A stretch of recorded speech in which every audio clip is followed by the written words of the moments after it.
Kaka, nauli imepanda, sio 4000, shilingi 6000. Yaani nilikuwa nikikulipa shilingi 4000 wakati mafuta yalikuwa kwenye kiwango cha shilingi 3950.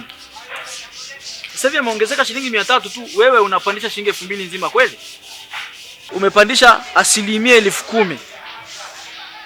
Mpaka nakuogopa sasa. Bro, hii vita ni ya kidunia. Haki nakwambia, isingekuwa kama haya yote, mimi hapa kazini kwako ningekuleta kwa shilingi 1000 tu. Amini ninachokwambia. Sawa, haya zuia basi 4500. 4500 nini kaka? Pikipiki yenyewe inakumia mafuta kama nini? Yaani haijatofautiana na msichana hostel na chai. Haya zuia 5000. Chukua. Si ndio unavyotaka?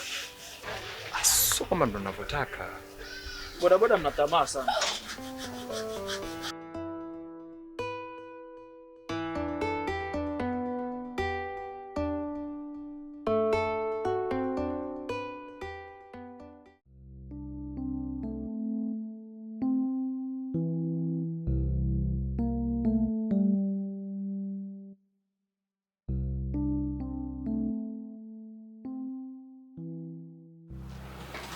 Bro, mafuta yamepanda bei hii.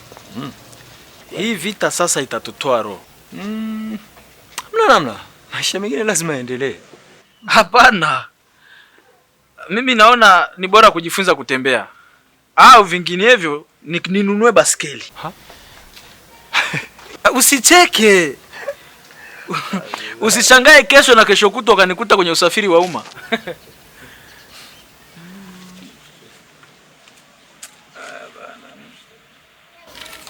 Hivi pesa isizuie. Hapana bana. Wewe mwenyewe unaona kabisa maisha yamekuwa juu, kila kitu gali. Unataka uzuie na hii. Vipi sasa? Kesho kama kawaida? Kesho ni kama kawaida, asubuhi na mapema. Okay. Basi poa. Haya, sawa.